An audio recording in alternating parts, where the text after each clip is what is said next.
Estamos grabando. Como decíamos, somos María, enfermera, y Tasia, fisioterapeuta de la Fundación. Y bueno, esperamos hablar sobre calor y esclerosis múltiple. Por favor, que esto no sea una charla totalmente de nosotros hacia vosotros, así que interrumpid, comentad lo que queráis, decid lo que queráis y aportad lo que vosotros, que al final vuestra experiencia, como decía al principio, igual vosotros sabéis más que nosotras de esto, porque lo estáis viviendo, ¿no? Así que nada, ¿empezamos? Sí, pues el motivo de esta charla entonces es el calor y esclerosis múltiple, ¿no? Cómo prepararnos de cara al verano, porque sabemos, bueno, que los pacientes que llevan más tiempo con un diagnóstico y igual ya conocer un poco más cuánto nos puede afectar o no el calor en esta época del año, el verano, con relación a esclerosis, pero esto también vale para todos los tipos de pacientes, e incluso los recién diagnosticados, también para tener un poco esta orientación, ¿no? Y que vamos a hablar hoy, ¿no? Entre todos nosotros y nosotras. Comprender el impacto biológico del calor en la esclerosis múltiple, aprender a diferenciar entre lo que es una reacción al calor o un brote real, que a veces pasa. Os voy a comentar ahora enseguida el por qué.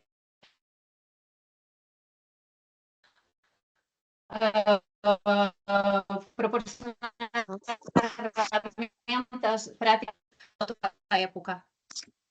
¿Bien? Vale. El sonido es malísimo. Sabemos No entonces... Vamos a intentar ponerlo aquí cerca. ¿Está iluminado el Fabra? Está iluminado. Sí. Así. Dale a más. Ahora mejor. Ahora sí. ¿Nos escucháis? ¿Mejor? Vale, genial. Gracias.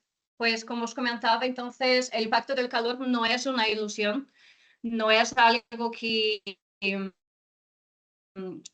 es circunstancial, tiene una razón, porque, o sea, afecta 60-80% de las personas con esclerosis múltiple, el calor, y sin que presentar por eso intolerancia o un poco de termosensibilidad, pero básicamente que es la sensibilidad hacia la temperatura, tanto calor como frío, en este caso estamos hablando más del calor.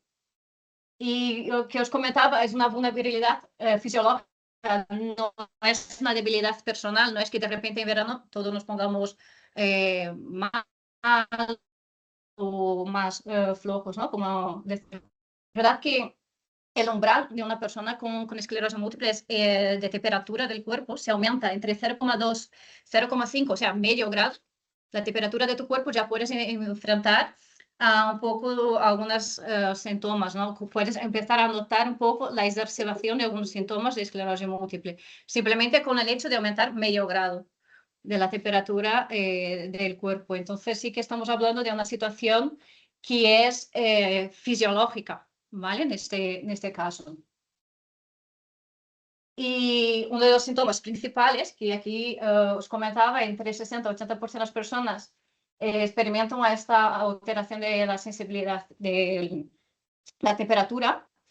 Y uno de los síntomas que más nos comentan, de hecho, es una investigación que hicieron aquí ante la misma carga térmica, pacientes jóvenes con esclerosis múltiple presentan niveles de fatiga o malestar drásticamente superiores a los adultos sanos, que quiero decir que simplemente por el hecho de tener este aumento de temperatura del cuerpo se nota mucho más la fatiga, ¿vale?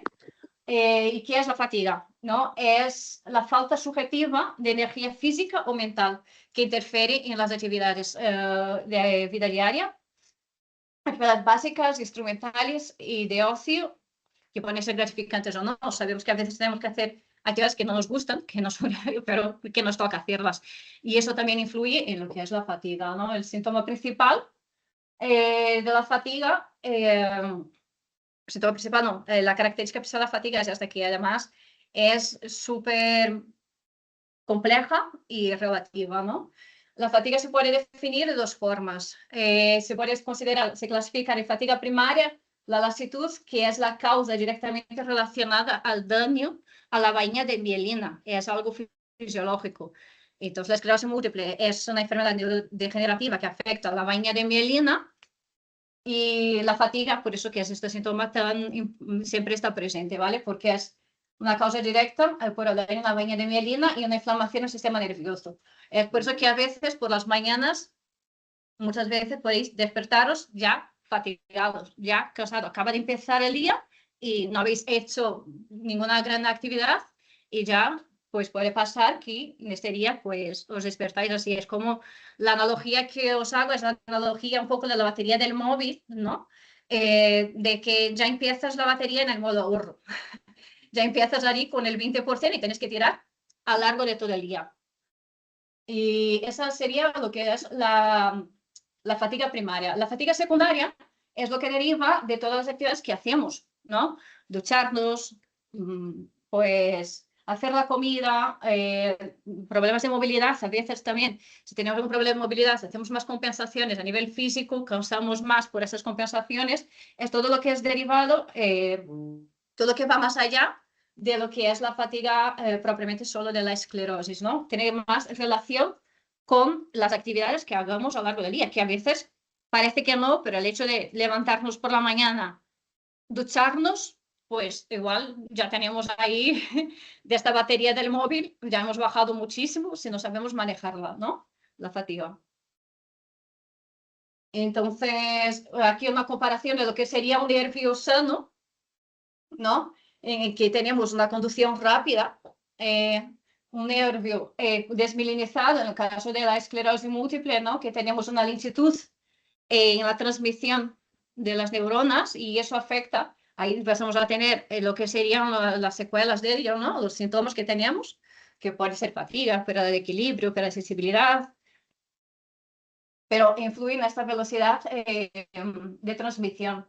Y el calor, por eso que se exacerba, aumenta estos síntomas, se agudiza tanto en el caso de la esclerosis múltiple, porque además que ya partimos de una situación que tenemos la vaina dañada, que esta conducción ya es más lenta, con el aumento de la temperatura del cuerpo nos puede generar ahí incluso un bloqueo de la señal.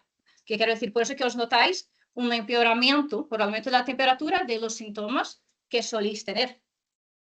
¿Vale? Entonces, eso es lo que se llama, lo que en la ciencia se llama también, el fenómeno de UTOF. ¿Vale? El síntoma de UTOF es un bloqueo temporal que no indica progresión de la enfermedad, no quiere decir que es una progresión de la enfermedad o un nuevo daño neurológico, no tiene por qué ser un brote, ¿vale?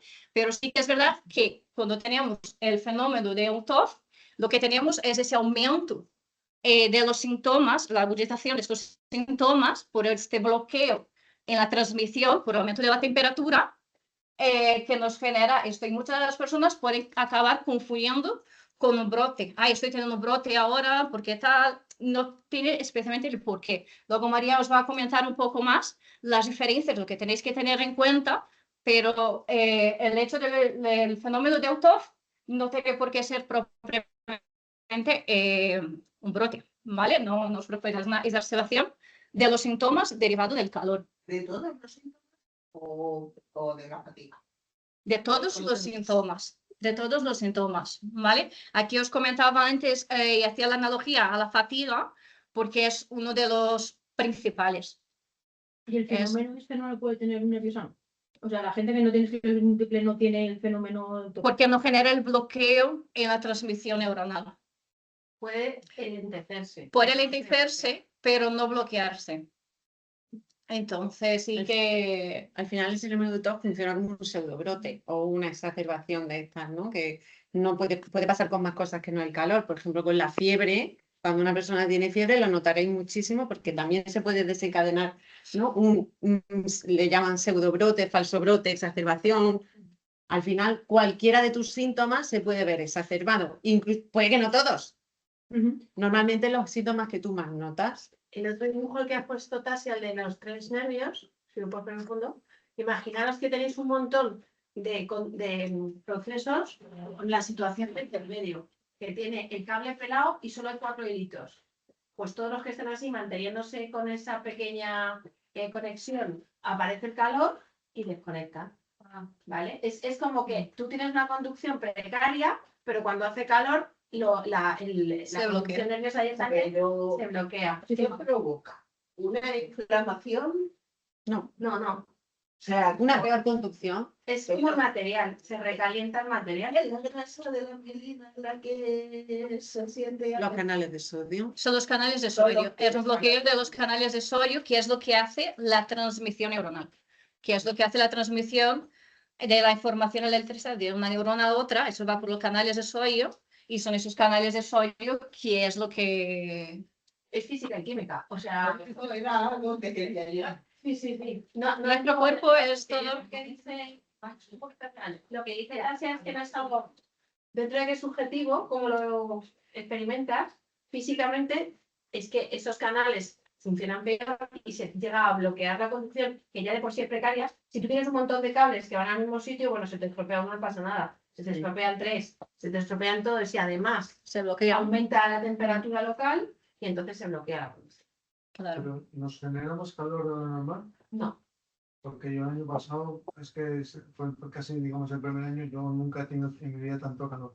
Ah, experimentar el calor. Sí, Lo que tiene menos tolerancia. es que, claro, yo soy una persona friolera y ya no lo soy.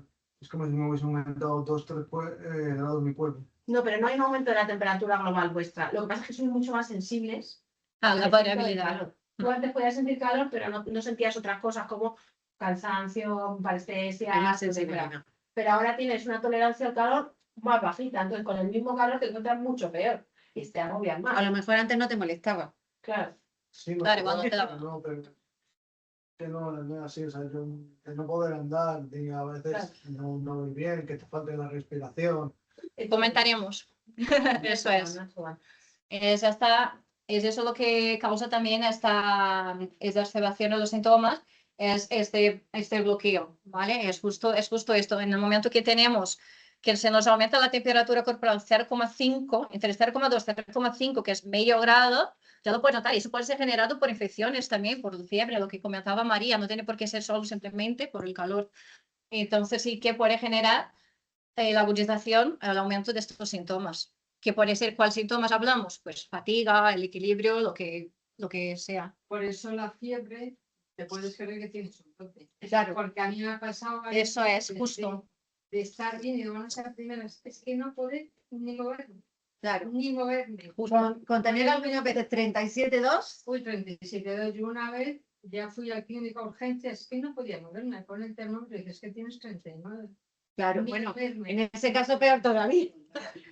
Hay personas que incluso refieren, es que mi temperatura basal es de 35,5 y es que como tenga 36, ya no puedo moverme. O sea, imagina, si tienes 38, pues es que no. Pasa que te tomas para la fiebre y en cuanto te baja, te va recuperando un poco para recuperarte bien, tarda mucho. Esa es la diferencia.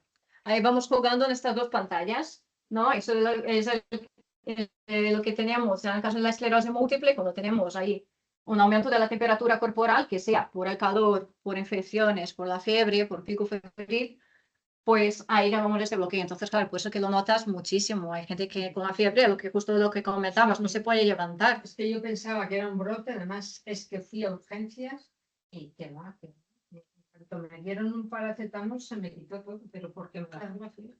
Eso es. ¿Y una infección de orina te puede provocar lo mismo? ¿Sabes? Una infección de orina es una infección, entonces tu cuerpo busca una forma de reaccionar a ello, ¿no? Entonces, muchas veces con la fiebre. Es que eso me pasa también, que los brotes, parece que tengo un brote y es una infección. Cualquier proceso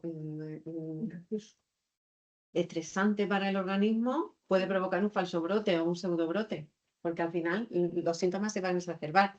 ¿Qué síntomas? Pues normalmente los que para ti son, entre comillas, los peores, los que más notas. Y entonces, hablando así un poco de los síntomas, hablaremos Ahí no se también. oye. Hay que subir más el volumen a tope y gritad un poquito más. Vale, hablaré aquí más cerca.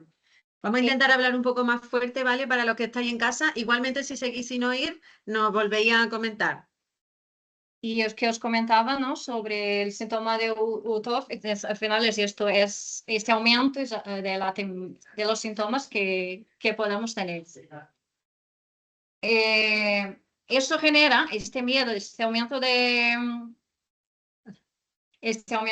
los síntomas, genera también el miedo de la inactividad, ¿no? Se imagina, estoy pues hace calor, yo sé que mejor no moverme, mejor dejar de hacer los ejercicios, mejor estar tranquilita sin hacer nada en casa.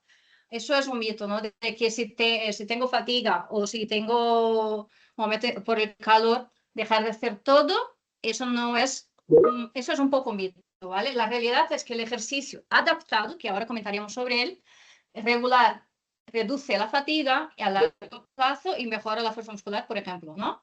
Entonces, eso de que decimos de que si estoy fatigado, no debo hacer ejercicios para no gastar esta batería que os comentaba, ojo con esto, ¿vale? Ojo un poco porque la realidad clínica lo que nos comenta es que al no hacer ejercicios, tenemos ese descondicionamiento físico, ganamos ese descondicionamiento físico, reduce tu resistencia a nivel general y el ejercicio regular lo que hace es adaptar, mejorar las endorfinas, mejorar a nivel a nivel general, ¿no? El ejercicio es importante justo por eso. Entonces aquí os comento de una forma un poco más, lo que ya sabéis mucho, la importancia del ejercicio para esas actividades, incluso considerando fatiga, incluso considerando el calor, que ya ahí vamos a hablar un poco de cómo manejarnos con relación a esto. Es verdad que el ejercicio es malo en el calor y en el verano si vamos a hacerlo a las 4 de la tarde y en la calle. Pero si nos organizamos el ambiente, nos organizamos a lo largo del día para hacerlo, sí que se puede y se debe hacer, ¿vale? Entonces, ¿qué conseguimos con él? La reducción de la fatiga, ¿no? Como los que os comentaba, aumenta la resistencia del cuerpo frente al agotamiento crónico, la capacidad aeróbica, ¿no? Con los ejercicios también, la eficiencia cardiovascular, consiguiendo así de esta forma, pues un uso inteligente de esta batería que os comentábamos, ¿no? Optimizarla. Eso todo son cosas que nos ayudan a mantener esta batería. El bienestar emocional, obviamente el ejercicio físico nos favorece la liberación de endorfinas, lo que ayuda a mitigar casos y síntomas de depresión, ansiedad, elevando el ánimo. Al final todos sabemos que podemos no tener ninguna ganas de venir a hacer ejercicios y fisioterapia, pero después de salir, 100% podéis que salís más cansados, pero salís mejor de que habéis venido a nivel anímico también. Siempre dentro de lo que es la seguridad térmica, de que os había comentado un poco antes, ¿no? Sabíamos que el ejercicio de fuerza pues aumenta la transmisión nerviosa, mejora esta transmisión nerviosa, que es un poco de lo que buscamos en realidad, ¿no? Conseguir mantener esos ductos que comentaba Laura, mantenerlos, facilita la facilidad generando así la facilidad en la vida diaria, las compensaciones, sentarnos, levantarnos mejor, de una forma más adecuada, evitamos compensaciones posturales que generan más esfuerzo también, ¿vale? Para el cuerpo. Obviamente, prevención de las atrofias, porque el cuerpo, cuanto más parado está, más tiene que estar parado. Eso es la ley de la física. Y claramente, a largo plazo siempre tenemos la mejoría en el equilibrio, en la coordinación. O sea, que sabemos el ejercicio físico es esencial, ¿vale? De hecho, para que no tenéis ese empeoramiento en verano también.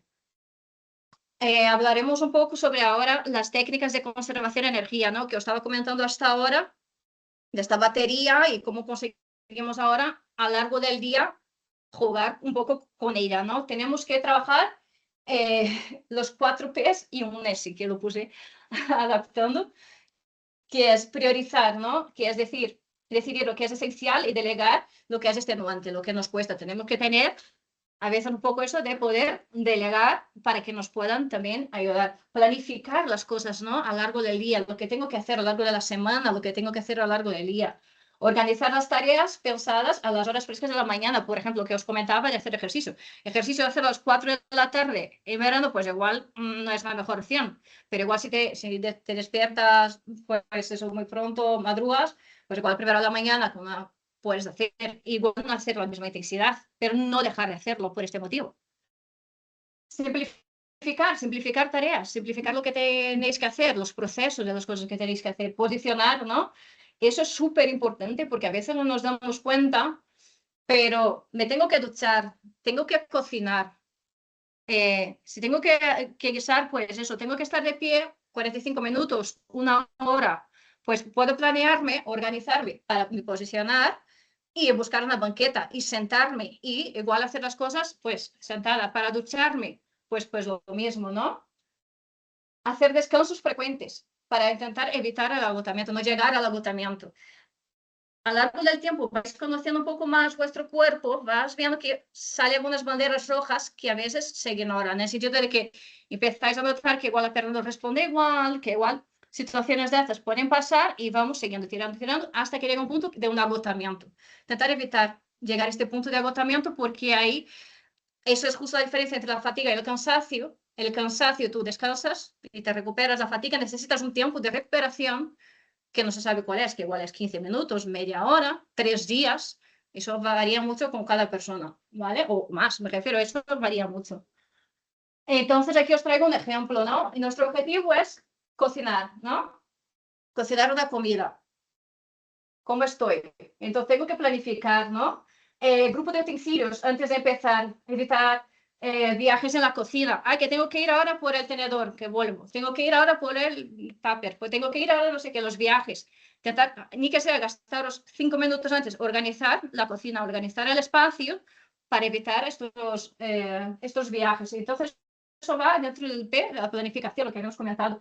Posicionar el uso de taburete, ¿no? Alto en la encimera o tú estar sentada también, controlar la altura de la encimera. A veces no tenemos una encimera muy bien adaptada a la altura, pues poner un taburete encima o algo así, o incluso para que te puedas sentar, eso te puede ahorrar hasta 25% de energía en esta actividad. Eso es algo que se puede, a lo largo del día se puede notar en todas las actividades, 25% aquí, un poquito más allí. Y es esto, ¿no? Pues mira, me toca, pues estábamos cocinando. Pelar los vegetales, traigo el pelador, me siento, corto, organizo, ¿no? Descanso 10 minutos y después me pongo a cocinar, me pongo en el horno. Y así como organizar un poco más el tiempo. No esperar estar exhausto para parar. Entonces, por eso, porque tenemos a veces no nos damos cuenta, no paramos, digamos, a este punto de cansancio, de fatiga, y no nos damos cuenta de muchas cosas. Entonces necesitamos un plan de acción, ¿no? Que luego después María va a entrar más a fondo sobre él, de cosas que tenemos que tener en cuenta para la gestión no solo del calor, del verano, y de todo ese tema con relación a fatiga, que es uno de los principales síntomas en el verano también, ¿vale? Que es el entorno, ¿no? La actividad, la adaptación al hogar, cuerpo, higiene, nutrición, hidratación, farmacología, que no me voy a meter mucho porque luego María os va a comentar. Pero sí tener una rutina térmica diaria, que son tácticas de control, imaginaros a lo largo del día, cómo distribuir vuestras actividades. Si tengo que cocinar, pues igual empezar a las 12, terminar a las 2, que solía hacer, pero si me voy a hacer algo con el horno, igual si hago antes o dejo preparado una parte antes por la mañana, descanso, vuelvo y solo meto el horno, me refiero planificaros de esta forma. A lo largo del día os va a ayudar mucho. Vale, y ya por último, vamos a ver un poquito a saber, entre todos, diferenciar. ¿Qué sería? ¿Qué nos indicaría que estamos sufriendo un fenómeno de UTOF? ¿Qué nos indicaría que estamos sufriendo un brote? O también, en verano, y si hace mucho calor y estamos expuestos, un golpe de calor, porque en esta vida no todo es esclerosis múltiple. Supongo que estáis todos de acuerdo conmigo, ¿no? Que hay más cosas, ¿no? A ver, ¿qué características? A ver, un fenómeno de UTOF normalmente aumenta la temperatura corporal. Puede que no, si nos ponemos un termómetro, puede que nuestra temperatura esté normal o puede ser que haya subido un poco, puede durar unos minutitos, puede durar horas y bueno, pues los síntomas, lo que hemos ido comentando, ¿no? Que te encuentras peor de manera súbita por el calor, ¿vale? Cuando te enfrías,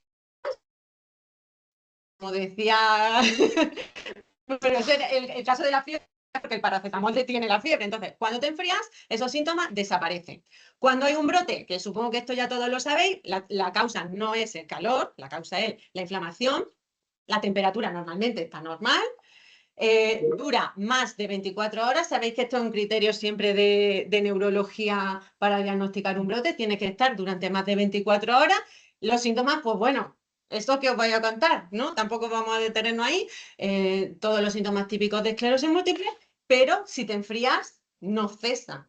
O sea, si estamos en verano, estamos teniendo una sensación de pues no sé, que no ves bien y te enfrías y sigues sin ver bien y dura más de 24 horas, pues bueno, habría que ir al médico porque podría ser un brote, ¿no? Pero también puede pasar que estemos expuestos al calor y suframos un golpe de calor, que ahora lo vemos también un poco más adelante, pero al final eso es un fallo. Justo lo que acabas de decir, tenemos a una persona en el chat que está en México. Hola, no sé qué Hola, hace en desde México. pero que dice que hace 30 grados en Ciudad de México y que se puso muy malita el otro día con una fatiga horrible, que no podía caminar, que su cerebro no conectaba con lo demás, que se subió al coche, puso el aire acondicionado y que todo empezó a volver a la normalidad. 1 hora o 2 de duración, que es... Vale,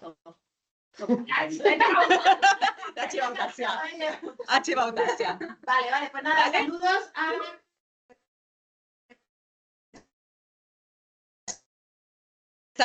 Saludos.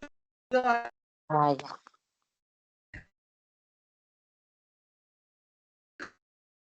Encantadas.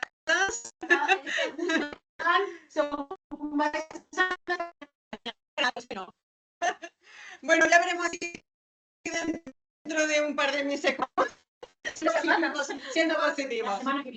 Bueno, vale, ¿cómo diferenciamos un golpe de calor? Un golpe de calor se produce cuando hay un fallo y nuestro cuerpo no es capaz de regular la temperatura interna con la externa, ¿no? Sí que en este caso subiría la temperatura corporal, puede subir hasta más de 40 grados. Suele ser, si es persistente, por supuesto, tenemos que ir a urgencia. Un golpe de calor es una emergencia sanitaria, ¿vale? Y podemos tener además síntomas cognitivos, confusión, delirio, incluso se puede una persona desmayar, ¿vale? El efecto de enfriarse es vital, pero aún así, si hay un golpe de calor, se necesita ayuda urgente. Por supuesto, perdón. Con los síntomas, en el caso del UFOF también podemos tener síntomas cognitivos. ¿En el UTOF? Sí, claro. Igual, claro. Igual. Cualquier síntoma que tú tengas derivado de la esclerosis múltiple, cuando hay fenómeno de UTOF o cuando hay un pseudobrote, se puede exacerbar. Piensas más lento. Lo de pensar más lento con el calor, yo creo que es algo que nos pasa a todos también, ¿eh? ¿Vale? Como hemos dicho, y no vamos a repetir tampoco mucho, siempre hay que descartar que haya una infección activa, porque una infección activa puede enmascarar todo lo demás, una infección de orina, una infección respiratoria, una herida que no se haya curado, ¿vale? Cualquier cosa hay que tenerlo también en cuenta. Y ahora vamos a ir un poco a lo que yo llamo el saber vivir. A meter un poco en qué consejo os damos de aquí a las personas con esclerosis múltiple y vamos a ver como diferentes cosas que podemos identificar, ¿vale? ¿Qué puede pasarnos cuando hace mucho calor? Bueno, no solo con esclerosis múltiple, pero nos vamos a centrar ahí. Pues nos puede pasar que presentemos de manera súbita una dermatitis, una miliaria que se llama. La dermatitis es un sarpullido normal y corriente. La gente que dice, tengo alergia al sol una vez, pero puede pasar que un día y tengas esto suele pasar pues porque al final el sudor bloquea la glándula y no se excreta bien y nos aparece como una alergia igual. Puede picar, puede molestarnos y nos puede un poco también asustar. Hay que hacer siempre un diagnóstico diferencial de que no estemos teniendo una alergia alimentaria, por ejemplo, que podría pasar también, ¿vale? Entonces, bueno, ¿qué hacer? Pues lo primero, intentar manejar el sudor de la mejor manera posible, pues utilizando ropa ligera. En general va muy bien la ropa de algodón, evitar poner mucho polvo de talco y muchas cremas que son muy espesas, porque al final las cremas, si nos hidratamos con crema que es muy espesa, puede bloquear ese sudor y puede hacer que no esté siendo eficiente, ¿vale? Si lo necesitamos, pues podemos ponernos alguna loción, algún antihistamínico, etcétera, ya sea un sudor. Hay algunas doctoras, antiguamente se llamaban más una sudamina. No sé si lo habéis escuchado con ese nombre alguna vez. Pues a veces te dan ese diagnóstico. Es una sudamina. Pasa mucho en niños pequeños, por ejemplo. Otra cosa que nos puede pasar, porque tengamos un edema, que esto no puede pasar sin calor o con calor, pero con el calor, quien suele tener edema, sobre todo en miembros inferiores, suele aumentar. Ya sabéis, intentar mantener las piernas elevadas, intentar refrescarnos y puede ser necesario usar medias de compresión. Yo sé que las medias de compresión en verano pueden ser un horror, hay gente que se odia y que puede generar más calor, pero oye, hay que poner un poco en una balanza que es peor, el edema y la molestia del edema. Yo las llevo en el verano. Claro. Imprescindible. En general yo creo que el edema puede ser peor, pero bueno. Imprescindible. Prefiero la amputación. Esto ya es cuestión de gusto. O a lo mejor tienes que elegir una media de compresión con un poco menos de compresión o alguna, ¿no? Las hay de que son menos comprensión que la que tienen, son más fiables. Claro, tiene el grosor y también nivel de compresión Y dos especiales para que menos calor. Claro, hay medias especiales para el verano. ¿Que no quieres usar las medias de compresión en el verano? Porque además se ven y puede que no sean muy bonitas. Pues bueno, intentar en la medida de lo posible cuando puedas tener el pie por alto. Va muy bien en este caso si tú estás, por ejemplo, en la cama, que tú pongas algo en la cama al final, donde están los pies, debajo del colchón para que esté un poquito elevado y así duermas con los pies.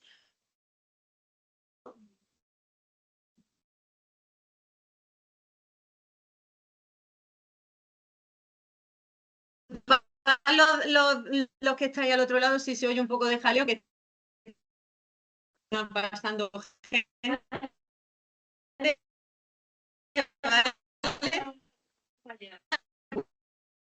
Bueno, quien más y quien menos, todos hemos tenido alguna vez una quemadura solar en verano. Bueno, tú estás muy moreno, igual no. Pero bueno, que lo hemos sufrido, sabemos que hay un enrojecimiento y puede hacer que luego nos suba la temperatura. O sea, el quemarte con el sol, evidentemente, es incómodo, pero luego, a veces cuando te quemas por la noche, cuando estás ya relajado, te puede subir la temperatura, puedes tener un poquito de fiebre.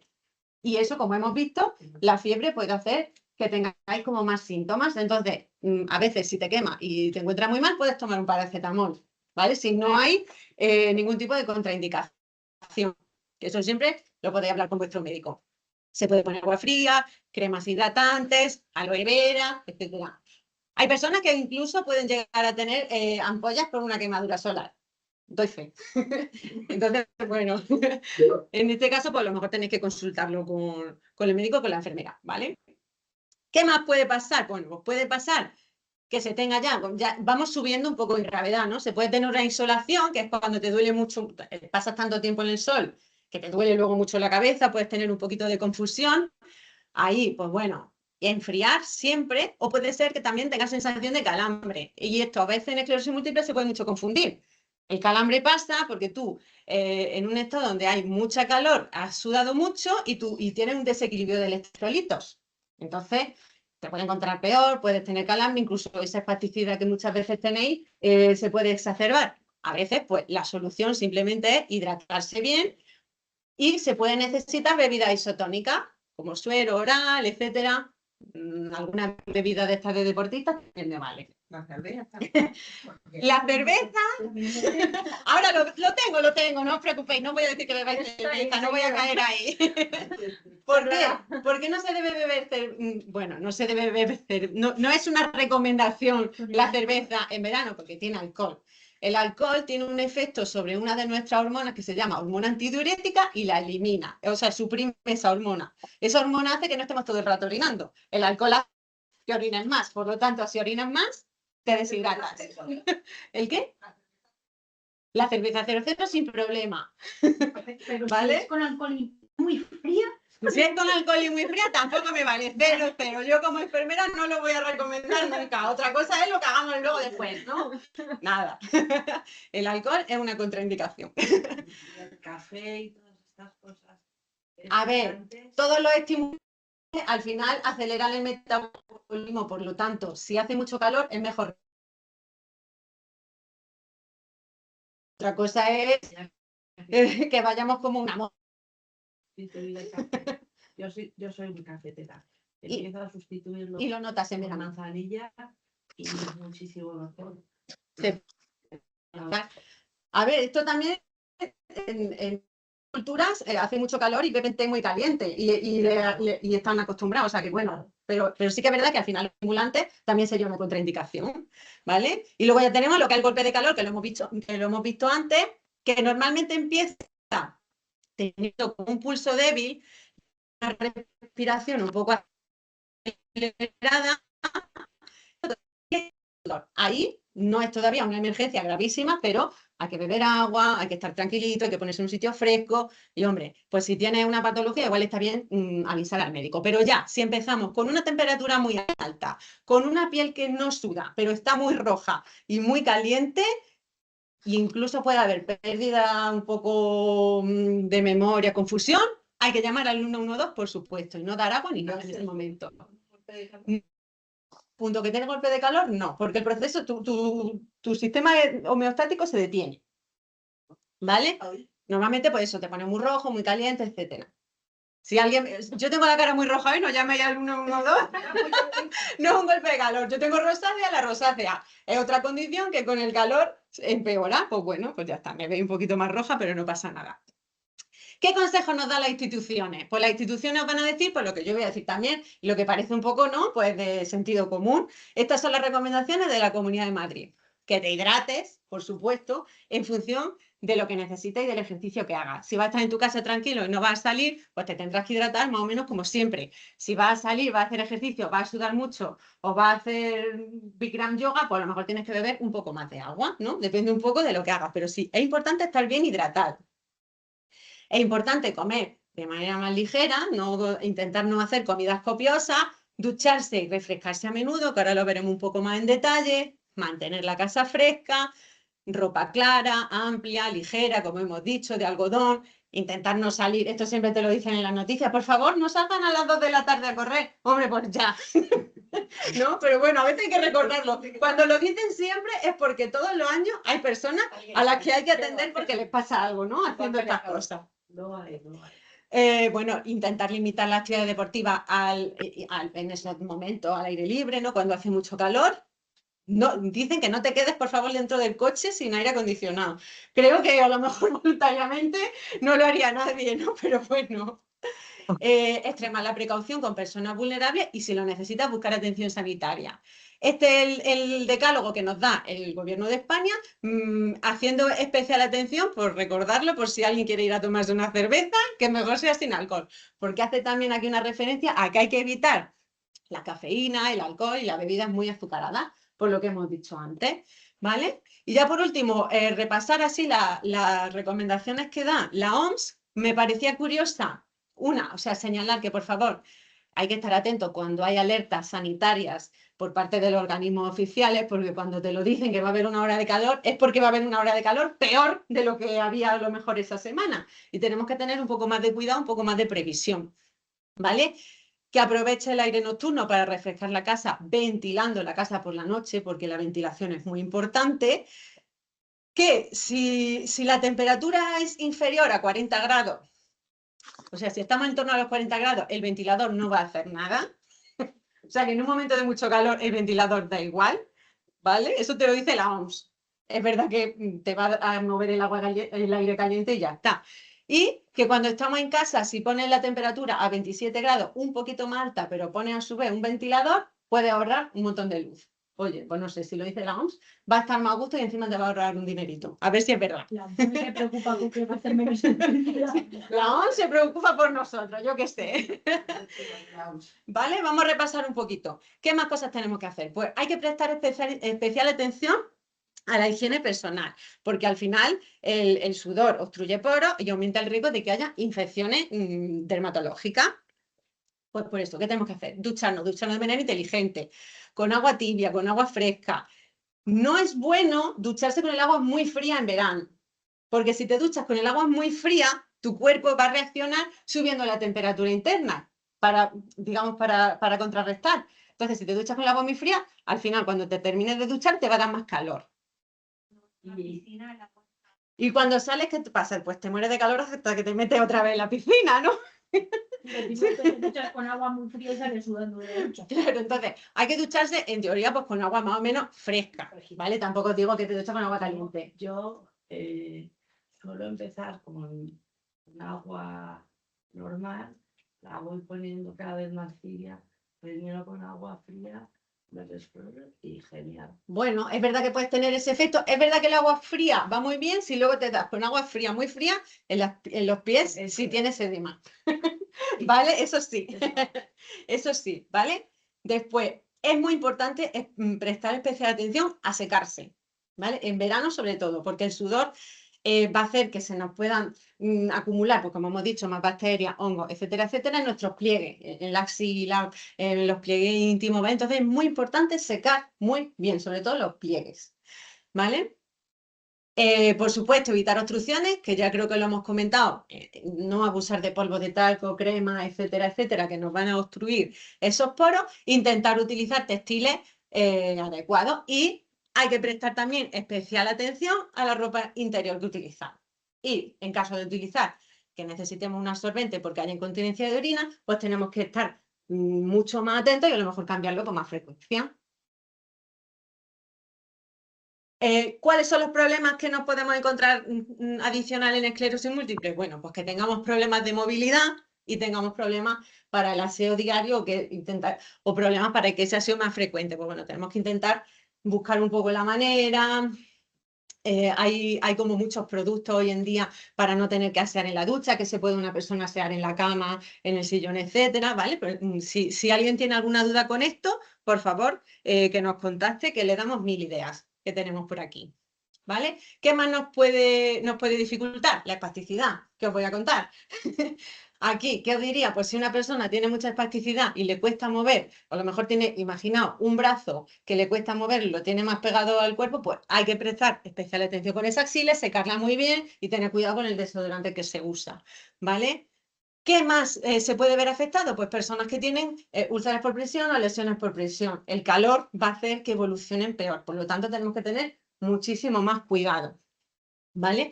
Y luego, pues lo que hemos dicho, si necesitamos absorbentes porque tenemos incontinencia de orina, tenemos que cambiarlos más y tenemos que intentar mantener lo más limpio, lo más seco posible la zona. Y como siempre, si hay algún problema, pues avisar a la enfermera que tengáis de referencia, avisar a quien queráis, ¿vale? Pero si hay problema, hay que ponerle solución. No podemos quedarnos ahí. Mi nutricionista me ha dicho que para higiene íntima, mejor jabón íntimo, ¿no? Jabón neutro. Lo mejor, jabones que sean neutros. Sí. Y nada de un pH distinto a... Yo no creo que sea necesario. Vale. Jabones neutros. ¿Vale? Y ya sabéis, hombre, la higiene íntima tampoco se puede uno pasar porque pueden aparecer vaginosis, pueden aparecer algunas contaminaciones por hongo, etcétera. Pero importante, sobre todo la zona externa y sobre todo el secado. El Botox puede quitar sudoración y puede ser interesante, por ejemplo, cuando no mueves un brazo. Podría ser interesante. Podría ser interesante, pero eso tiene que ir. Y es una técnica médica y se suele utilizar para la hiperhidrosis en las palmas de la mano, en la axila. Por la Claro, Sí, podría ser una opción. Claro, eso consiste en la glándula la dejas seca, por así decirlo, en glándulas. Entonces, Podría ser una también puede Pero en vez de sudar por una parte del cuerpo, a mí siempre. Puede sudar por otro. Claro, exacto. Pero sudas por otro y no pasa nada. Siempre me da un cierto. No pasa nada. No pasa nada. Vale. Vale, bueno, estos son ya recomendaciones que hago de cara a la higiene en verano en el domicilio, porque igual, lo mismo que hay más proliferación de bacterias, etcétera, etcétera, hongos en la piel, pues también en la casa, ¿vale? Tenemos que tener especial atención a la asepsia y a la limpieza, ¿vale? Pero también intentar evitar que tengamos un aire de calidad. Para ello hay que ventilar siempre, por eso en invierno y en verano. En invierno, aunque haga un frío que pela, también hay que ventilar. Lo que pasa es que en invierno podemos ventilar a las 12 de la mañana y a lo mejor en verano tenemos que hacerlo a las 12 de la noche, ¿vale? Pero la casa es importante ventilarla. Es importante tener una buena climatización, sobre todo como hemos visto que por esclerosis múltiple os podéis sentir más afectados por el calor, pues es importante en la medida de lo posible, a las personas que no puedan hacerlo, pero en la medida de lo posible que nuestra casa esté lo más refrigerada posible. Si no tenemos los medios para tener la casa lo más refrigerada posible, pues tendremos que estar nosotros en los momentos de más calor en el sitio más fresquito de nuestra casa, ¿vale? Tenemos que elegirlo. Y luego, bueno, pues nos podemos apoyar de ventanas de gestión térmica, etcétera, etcétera. Respecto a los medicamentos también, que lo ha introducido antes Tasia, en principio, os he señalado aquí 3 grupos de medicamentos que son los que más pueden influir respecto a al efecto que pueden tener en el calor, que serían los diuréticos, ¿vale? Quien toma diuréticos, por ejemplo, por el edema o por la hipertensión arterial, que sepáis que como los diuréticos lo que te hacen es orinar más, puede ser un poco perjudiciales para que haya más deshidratación, ¿vale? Otros fármacos que pueden afectar son los antiinflamatorios, porque los antiinflamatorios afectan a la función renal. Si tenemos deshidratación y encima tomamos antiinflamatorios, nuestra función renal se puede ver afectada. Hay que tener cuidado, no se quiere, aviso doblemente, no quiere decir que suspendamos los tratamientos de cualquier medicina porque haga calor, sino que si nos sentimos mal o tenemos preocupación, que lo consultemos con el médico siempre, ¿vale? También pasa con algunos antihistamínicos, antidepresivos y antipsicóticos que dificultan la sudoración. Entonces, bueno, pueden verse afectados. Y lo dicho, si hay alguna duda, por supuesto, no se suspenda el tratamiento, siempre se consulte, ¿vale? Respecto a cómo los conservamos, pues bueno, si la indicación del tratamiento es que tiene que estar de 2 a 8 grados, pues lo tendremos que tener en la nevera. Muchos tratamientos para la esclerosis múltiple necesitan refrigeración. Pues nada, pues los tendremos en la nevera. Si tenemos que transportarlos en verano, pues a lo mejor tenemos que prestar un poco más atención y conseguir una nevera con un cold pack de estos que vienen. Bueno, tenemos que intentar buscar los medios para hacerlo, sobre todo si viajamos, etcétera. Lo mismo digo, si alguien va a viajar, tiene que manejar medicación y tiene dudas de cómo hacerlo, pues que consulte con cualquier enfermera que seguro que le va a dar algunos consejitos. No sé si alguien iba a decir algo. No, pensaba que sí. ¿Vale? Luego, hay otros medicamentos que te suelen decir en ficha técnica que tienen que estar entre 25 y 30 grados, en principio. Entre 25 y 30 grados, los medicamentos que tienen esta indicación normalmente tienen un poquito de margen y normalmente en tu casa no estás siempre a 40 grados en verano todo el rato, ¿vale? Entonces, bueno, más o menos se pueden quedar donde estén, pero teniendo en cuenta que los medicamentos hay que guardarlos en el lugar más fresco y más seco de la casa. Hay mucha gente que guarda los medicamentos en el cuarto de baño. ¿Creéis que es una buena opción? ¿Por qué? Es fresco el baño. Es fresco, depende. Cuando te duchas, pero hay mucha humedad. Claro, lo primero hay mucha concentración de humedad. Donde hay mucha concentración de humedad, siempre va a haber más patógenos. Y luego aparte, a veces en el cuarto de baño hace mucho calor, ¿vale? Así que en el lugar más fresco y más seco. En la cocina tampoco, porque a veces en la cocina, con horno, cocina, etcétera, hace calor, ¿vale? Entonces, bueno, cada uno que elija el sitio. Hay que también tener principal cuidado con supositorios, óvulos, cremas, pomadas, etcétera, porque se pueden ver afectados por el calor y a lo mejor no ponen nada en ficha técnica que se deban conservar en frío. Pero bueno, si vemos que el medicamento no está como normalmente está, pues mejor desecharlo y no usarlo. ¿Vale? Y ya muy rápido, recomendaciones alimentarias, pues un poco lo que nos dice Saber Vivir. ¿Qué nos dice Saber Vivir? ¿No?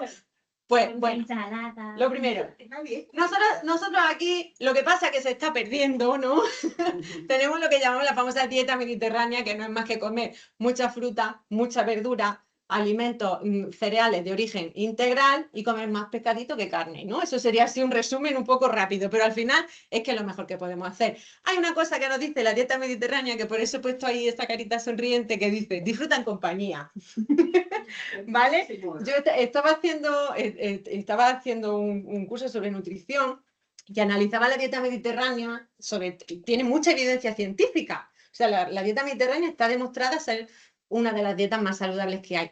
Pero esa evidencia científica incluye 2 cosas. Uno, que se suele comer despacio, que se suele comer en compañía y que se hace mucha sobremesa. Eso tiene que ser No tiene muchísimo. ¿Vale? Eso también es dieta mediterránea. ¿Vale? O sea, comer tranquilo, comer con tiempo, comer a veces en compañía, tomarte una cervecita sin alcohol en compañía, ¿vale?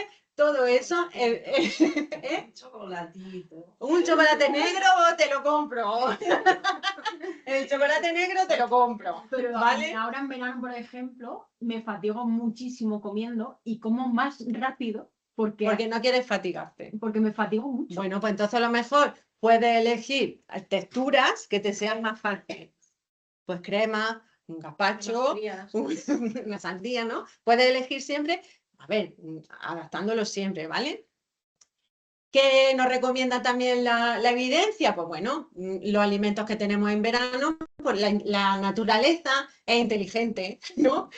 Lo que pasa es que estamos acabando con ella y ya tenemos sandía y melón en enero, pero tradicionalmente las verduras y las frutas que entre otras cosas porque van a tener más presencia de agua, ¿vale? El tomate, el pepino, la berenjena, que además tiene mucha fibra, etcétera, ¿vale? Las frutas, el melón, la sandía, el melocotón, ¿vale? ¿Qué tenemos que tener en cuenta? Pues a lo mejor hay personas que les cuesta comer, lo que les cuesta masticar, lo que tienen disfagia, pues bueno, cremas, sopas, la sopa fría de melón, por ejemplo, está riquísima, ¿no? Sopa de sandía, ¿vale? Hay que tener un poco de técnicas, como dice Neo, si te cuesta comerlo, pues intenta cambiar un poco la presentación para que te sea más fácil y que tengas que masticar a lo mejor menos, te fatigas menos, ¿vale? Y luego, siempre hay que acompañar la fruta y la verdura con proteínas de calidad y con cereales de calidad como son los integrales, como puede ser el pescado azul o el aceite de oliva. La legumbre es un alimento muy nutritivo también y muy necesario, pero a lo mejor como tradicionalmente lo comemos, como puede ser un cocido madrileño, pues oye, un cocido madrileño a 40 grados, no sé yo, ¿no? Pues entonces a lo mejor cambiarlo por unas saladas de garbanzos o por un hummus, ¿vale? Un poco tener ahí un poquito de idea, ¿vale? Y ya, por último, repasar que en verano hay que prestar a esos alimentos que preparamos y que compramos también especial atención porque también es más fácil que se contaminen y aparecen pues las famosas diarreas estivales que te fastidian las vacaciones, ¿no? Entonces, ¿qué tendríamos que hacer? Pues lo primero, comprar. Cuando compremos cosas caseras, que está muy bien, yo soy de pueblo, me encantan las cosas del pueblo, pero tienen que darnos cierta garantía, ¿vale? Tienen que darnos cierta garantía de que están bien hechos, ¿vale? Por ejemplo, los huevos, por ejemplo, es un alimento que hay que tener mucho cuidado donde se compra. En mi pueblo te lo vende la vecina que tiene gallinas en su casa, que hay un tráfico impresionante, pero claro, a veces da miedo porque esas gallinas no han pasado ningún control, ¿vale? No tienen ninguna seguridad. Bien, el teléfono de la vecina para denunciar. Es verdad que están más ricos, bueno, no... ¿Vale? ¿Cómo lo almacenamos? ¿Cómo lo almacenamos? También es importante. No hay que romper las cadenas de frío, hay que tener muchísimo cuidado cuando descongelamos alimentos, sobre todo en verano, no puedes dejar ahí en la encimera un pescado que se descongele y se vaya poniendo malo, ¿vale? Nos dicen los expertos que hay que clasificar en el frigo las cosas que están ya cocinadas arriba y las cosas frescas abajo, ¿vale? Y que no se mezclen unas con otras. Intentar también no mezclar los utensilios de alimentos crudos y cocinados, ¿vale? Todas esas cosas. Y luego, por último, pues cuando los manipulemos, hay que tener, esto ya lo sabemos, mucho cuidado con salsas, con mayonesas, con huevos, etcétera, porque puede ser realmente peligroso y podemos tener un ingreso, ¿vale? Y luego, pues si vamos a hacer una excursión, tener cuidado con lo que nos llevamos, ¿vale? Y luego, pues observarlo. Si hay algo que tiene mala pinta, pues no lo comamos. Cuando vayamos al chiringuito, si nos ponen ensaladilla rusa, yo qué sé qué te diga. Yo en un chiringuito nunca como ensaladilla rusa, ¿vale? Porque quiero seguir de vacaciones, ¿vale? Así que nada, poco más. Lo que hemos dicho, que si tenéis alguna duda, cualquier problema, podéis hablar con nosotros. Muchísimas gracias por venir. Me he ido. Bueno, pues ya está. Voy a dejar de compartir. No sé si... Por aquí apoyan, en los centros comerciales siempre tienen aire acondicionado. Muy bien. Buena opción. De chat, aquí personas que se han sentido mareadas por el calor. Aquí hace calor hoy. Sí. Esta mañana, en la previsión que daban que esta semana aumentaban las temperaturas, normalmente el 30 de mayo se cambia, pero vamos a cambiar a aire acondicionado mañana. Pero hoy somos tantos que hemos generado un calor humano un poco demasiado. Así que lo siento por esa parte, pero la idea es ventilar, aire acondicionado, ventilador y evitar dentro de lo posible las horas. Ya sabemos que aquí a veces ponemos tratamientos a las 3:30 de la tarde. Es así. En el mes de agosto. En el mes de agosto, luego a las 5. Todavía es que no hay hora buena en Madrid a partir de ahora. Estoy muy contenta, muchas gracias compañeras. Por fin hemos hecho una charla de calor. Sí, ahora preguntas. En el edema no se produce por una insuficiencia en la conducción nerviosa, ¿no? No. O sea, va más por un tema de circulación. No, el edema es que al final el calor hace que, sabéis que muchos materiales con el calor se dilatan. Sí. Y en las venas distales también nos pasa, y las venas, o sea, en la linfa también. Entonces, como nuestra vena está más dilatada, se acumula, a tu cuerpo le cuesta subir esa sangre para arriba. ¿Qué pasa? A ver, si una persona camina mucho, eso no le va a pasar tanto, porque al caminar tus músculos se activan y tus venas también se activan y esa sangre vuelve a subir, ¿vale? Igual que cuando duermes, pues tú estás tumbado, le cuesta menos subir. Si estás mucho rato sentado o estás mucho rato de pie, es cuando va a aparecer. Pero no tiene nada que ver con la esclerosis múltiple. El edema transversal. Claro. Es la inmovilidad, que al final este retorno venoso, este retorno que debería tener ese drenaje, como los músculos no trabajan mucho, y además lo que María comentó de la retención de líquido, pues Con el movimiento pasivo ese edema se reduce. Mejora. sí, ayuda, Sí.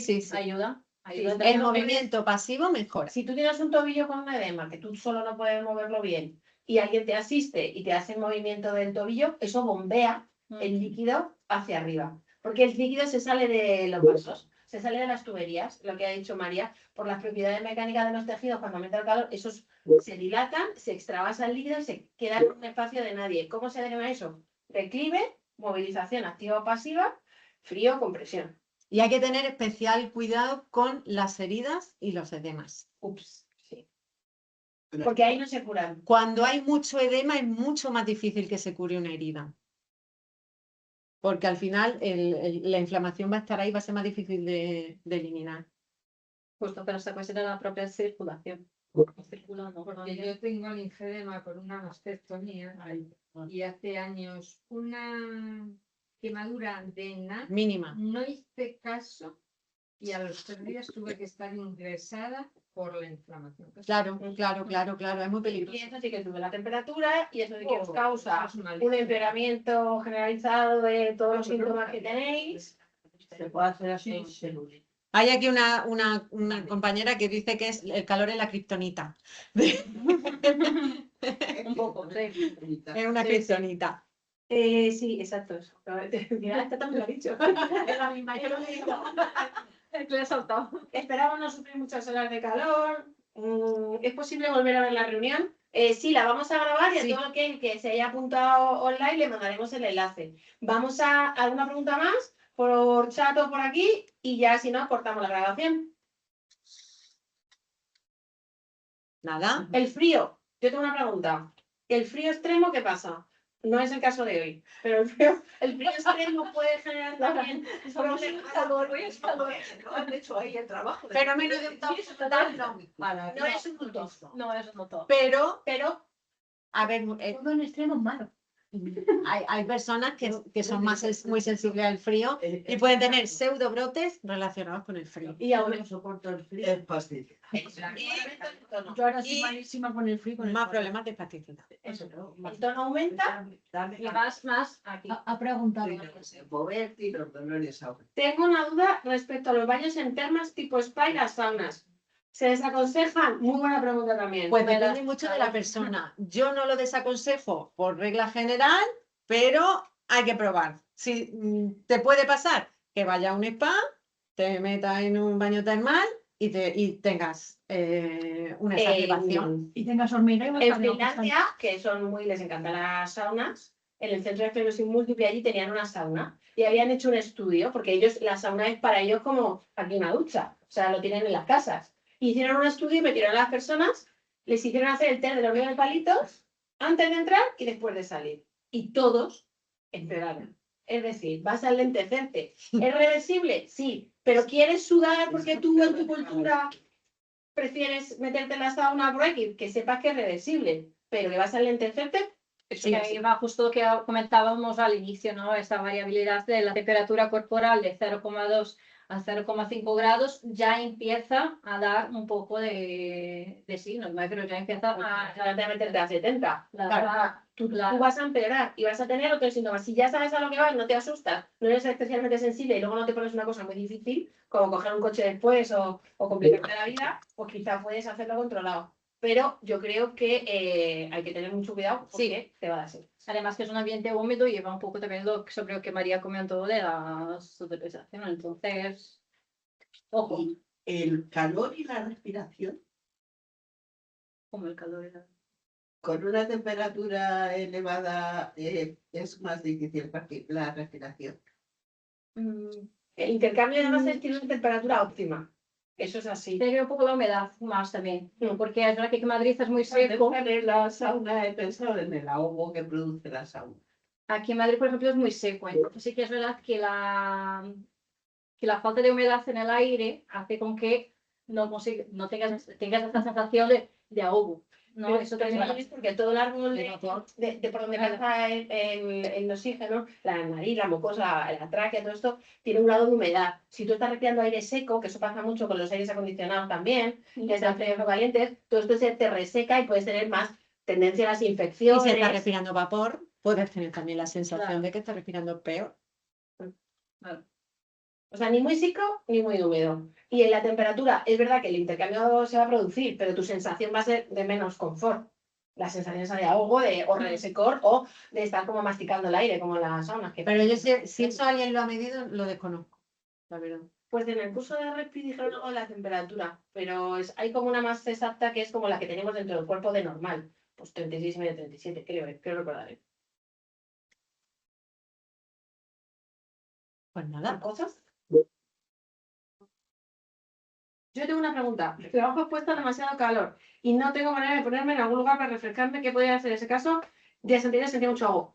Existen chalecos de frío. Se me ha olvidado. Esto mira, esto lo con Puri antes de subir. Existen métodos de refrigeración como compresas, collares, estilo bufandas. Y chalecos. Y chalecos que tienen, de enfriamiento. que tienen como bolsillitos para que tú puedas meter las placas de hielo.